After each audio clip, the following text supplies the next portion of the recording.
David Lisnard, Philippe Juvin, Vincent Jeanbrun, Laurent Wauquiez, Bruno Retailleau, vous vous dites pas quand même, on a quand même un petit peu raté notre coup?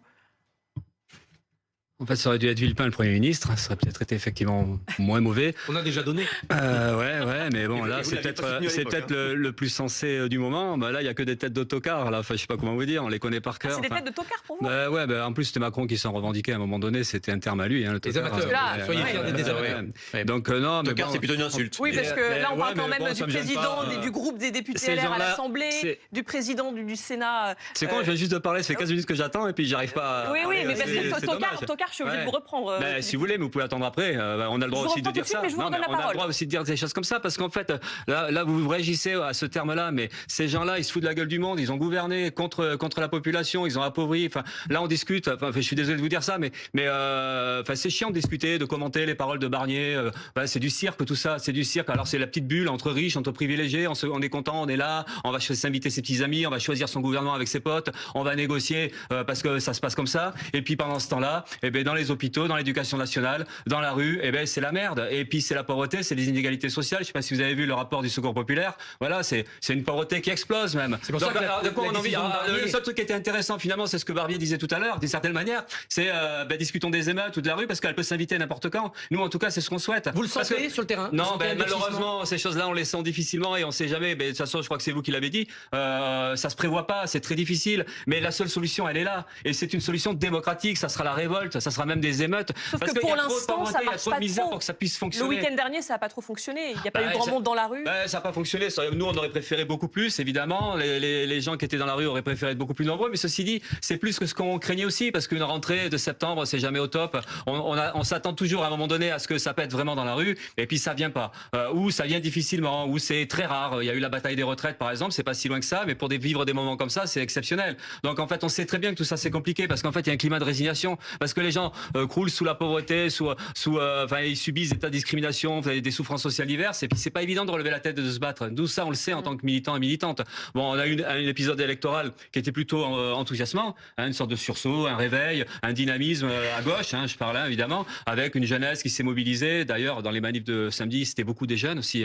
Donc on est dans cet espoir qu'effectivement, à un moment donné, il y a une confiance en soi qui revient et qui nous donne la force de se battre. Mais pour et se battre contre ces charlots-là, en fait, se battre contre ce gouvernement, contre ces gens, parce que vous mesurez, je sais pas si vous mesurez, mais vous, encore une fois, pourquoi on pourrait pas dire que ces gens-là, ce sont des tocards, dans la mesure où, en fait, dans quelle situation ils nous ont mis, en fait, depuis qu'ils dirigent, depuis qu'ils gouvernent, c'est les mêmes réponses, les mêmes solutions, et puis, en fait, il faudrait avaler tout ça, il faudrait accepter tout ça, gentiment. Est-ce que vous vous dites pas, quand vous voyez, pardonnez-moi Philippe Poutou, quand vous voyez ce casting éventuel, ce sont des pistes seulement, mais est-ce que vous vous dites pas, on aurait pu quand même avoir un Bernard Cazeneuve et ça aurait été un moindre mal, et on a un peu raté. Non, personne, en fait, personne, à part, effectivement, on aurait espéré, mais c'est vrai que ça nous semblait de toute façon très compliqué, que Macron puisse choisir Lucie Castet, et donc avec une première ministre qui soit issue du mouvement populaire. On savait que c'était mission impossible, parce qu'en plus, mathématiquement, et c'est ce sur quoi a joué Macron, c'est qu'en fait, la gauche, elle est minoritaire, parce qu'il y a 3 blocs, c'est la particularité par rapport à une certaine époque. Avant, c'était gauche contre droite, ou droite contre gauche. Là, aujourd'hui, il y a 3 blocs. Il y a la droite, il y a l'extrême droite, et la gauche, on va dire. Et le problème, c'est que la gauche, elle reste minoritaire, parce qu'il y a un assemblage naturel entre la droite et l'extrême droite. Et Macron, il a joué là-dessus. Donc, il a contourné, effectivement, ce qui sortait des urnes. Parce qu'en fait, ce qui sortait des urnes, c'était l'expression, quand même, d'un besoin de changer de politique profondément. Avec l'idée qu'à un moment donné, il faut arrêter les attaques antisociales. Mais d'une France qui reste plus à droite, malgré tout, Philippe Poutou. Ouais, malgré tout, parce que les choses sont compliquées, parce qu'il y a aussi des gens qui sont résignés, encore une fois, je le dis, puis il y a aussi des gens qui ne votent pas. Voilà, c'est toujours très compliqué. Il y a une sorte d'unité, de cohérence et de sentiment de force du côté de celles et ceux qui subissent la crise. Et c'est ce qui nous manque aujourd'hui. Mais il y a une aspiration quand même. Il y a l'aspiration unitaire à gauche qui se renforce. D'ailleurs, c'est ça qui impose aussi aux dirigeants de gauche, à un moment donné, de se tenir un peu correctement, de pas trop être con non plus, d'être trop boutiquier, trop sectaire. Donc il y a aussi une pression populaire qui aide à ça. Mais derrière, on aimerait bien que ça aille plus loin, parce qu'au bout du compte, l'enjeu, c'est quand même de changer véritablement de politique, et donc à un moment donné, de faire que l'argent qui a été volé par les plus riches puisse être redistribué à la société sous la forme d'un développement des services publics, de salaires, la retraite beaucoup plus en amont. Enfin voilà, tout ce dont on a besoin aujourd'hui pour changer les choses profondément. Monsieur Poutou, vous nous parlez d'aspiration unitaire à gauche. Bon, on a bien compris que pour vous, les charlots, les tocards, les cons, c'était tous les autres. Mais je crois me souvenir que lorsque la gauche était au pouvoir, sous François Mitterrand, ou plus récemment encore avec François Hollande, vous aviez des mots aussi sévères pour François Hollande et pour la gauche qui était à l'époque au gouvernement. Et là, cette gauche-là, ça vous a pas gêné de partir au combat électoral sous la même étiquette? Vous aviez la même étiquette que François Hollande, par exemple. Et là, c'était... Oui, mais ça a été beaucoup dit d'ailleurs, de Hollande à Poutou, de Poutou à Hollande. Oui, mais ça a été d'ailleurs le slogan de la droite pour dénigrer encore plus. Oui, non, mais bien sûr. Mais ça, on le change pas. Là, il y a une particularité. C'est qu'en fait, il y a l'enjeu de juin et de juillet dernier, c'était empêcher Bardella et l'extrême droite de prendre le pouvoir en dirigeant le gouvernement. Parce que vous n'avez pas fait dans l'Aude, parce que vous avez été battu dans l'Aude par un certain... Oui, non, mais là, je réponds à votre question. Oui, on a essayé, et moi, j'ai essayé, parce qu'on m'a mis dans une mission quasi impossible avec des camarades, mais ceci dit, on s'en sort pas si mal que ça, parce qu'il y a une équipe qui s'est reconstruite de gauche, de militante, et qui continue aujourd'hui à faire des choses. Mais ceci, l'accord avec l'ensemble de la gauche, nous, on n'a eu aucune hésitation, enfin nous, le NPA, et puis d'autres aussi, qui seraient peut-être jugés un peu plus radicaux, de défendre cette idée que, oui, on a intérêt à s'unir, on a intérêt à s'assembler, y compris avec des gens de gauche qui sont moins de gauche, et des fois, difficilement, c'est difficile de les classer à gauche comme Hollande, vu ce qu'ils nous ont fait il y a pas longtemps. Oui, mais là, il y avait un enjeu, une mission immédiate, un danger immédiat pour nous. Pour nous, le danger véritable, c'était que le RN prenne le pouvoir. Donc, du coup, on s'est dit, oui, il vaut mieux s'allier avec Olivier Faure et derrière un Hollande, plutôt que d'aller à la catastrophe. Ça, c'était extrême droite. Mais oui, bien sûr, mais ça, nous, ça nous apparaît normal de raisonner comme ça. Maintenant, nous, ce qu'on essaie de discuter, c'est que on a bien conscience que la gauche, elle est hétérogène, en fait. On le voit bien entre le PS, les Verts, et puis Roussel avec le PC, et puis LFI, et puis nous, et puis d'autres petits groupes qui sont là-dedans. On sait bien qu'il y a plein de nuances. On le voit d'ailleurs, les disputes des uns et des autres qui révèlent quand même quelques désaccords politiques. Mais nous, on pense que ce qui est intéressant dans cette gauche-là, qui se reconstruit, on verra, c'est d'abord d'être en capacité de faire le bilan justement de ce que la gauche a fait dans le passé. Elle a fait beaucoup de mal. Les gouvernements de gauche, les pouvoirs de gauche ont fait beaucoup de mal.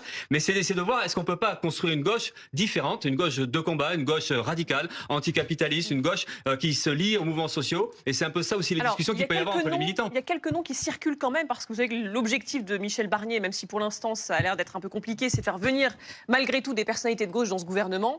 Il y a 3 noms qui circulent. Alors, Ségolène Royal qui, elle, dit « Moi, je me tiens disponible ». Ça vous fait sourire? Soutien de Mélenchon en 2022. Soutien de Mélenchon en 2022.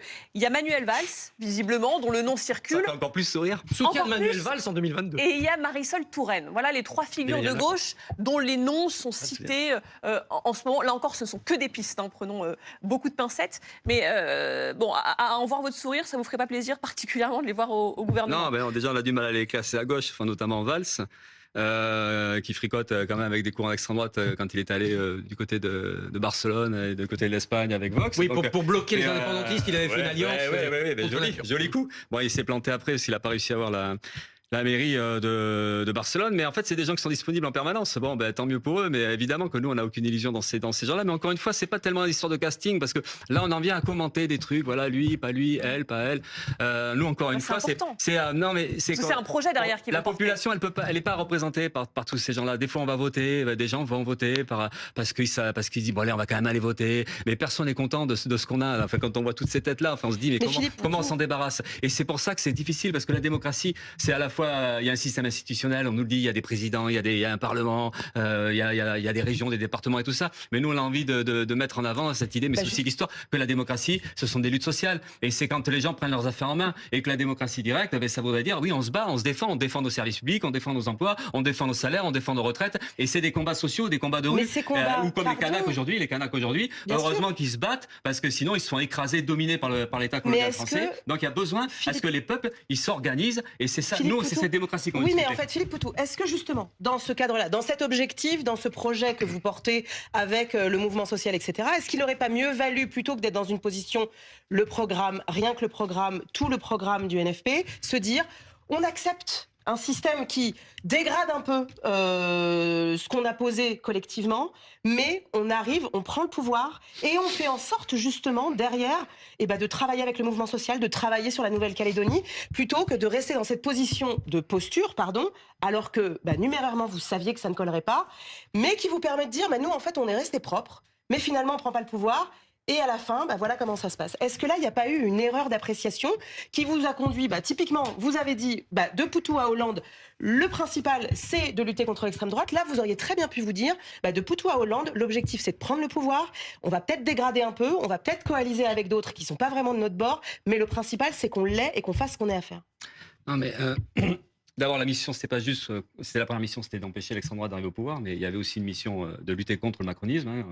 Et puis, il y avait une autre mission, c'était le programme qui a été mis en avant. Un programme qui est un programme pas révolutionnaire, mais qui est un programme d'urgence sociale, en fait. Comment on répond dans l'immédiat à une situation sociale dramatique pour des millions de gens. Et ça, ce programme-là, il est important. Alors, apparemment, il faut que vous parliez dans votre micro un peu plus. Et parce que... donc, je ne redis pas tout ce que j'ai dit, je pense qu'on non, sensible. Mais alors là, enfin, aussi par rapport à ce que vous dites, c'est quand même. Allez-y, tournez-vous vers le micro. Non, pas trop, non, mais pas. Voilà, par rapport à ce que vous dites, en fait, il y a quand même quelque chose qui s'est passé, c'est que Macron il dissout l'Assemblée, il croit qu'il va, avec ses petits bras musclés, il va faire ce qu'il veut, et puis ça va être ou l'extrême droite ou lui qui va gagner, et puis voilà, puis manque de bol, il rate son coup, c'est la gauche qui gagne, enfin qui gagne en roquet, c'est relatif, puisque c'est juste une majorité relative. Mais ceci dit, la logique aurait voulu quand même qu'on tente. C'est ce que je crois disait d'ailleurs de Villepin. Pourquoi c'est pas tenté une ministre et on voit ce qui se passe et on voit justement les mesures qui auraient pu être mises en avant dans l'immédiat, notamment l'abrogation de la réforme des retraites de l'année dernière, un SMIC à 1600 €. Je sais pas si vous avez vu le seuil de pauvreté, il est à 1200 € et le SMIC à 1400 dans le sondage, enfin dans l'étude du Secours populaire. En fait, on est pauvre avec un SMIC. Donc du coup, ça se justifie quand même assez largement. Donc ça, c'est pas l'histoire de le programme, rien que le programme, c'est qu'en fait, il y a besoin de tenter une autre politique. Vous parliez... Et au moins qu'il y ait une amorce, qu'il y ait des points, des trucs hautement symboliques et qui ont des conséquences importantes pour les gens. C'est que voilà, on se dit, et c'était quand même ce qui sortait de l'élection. C'est pas nous qui sommes des sectaires ou la gauche. Mais le problème aussi,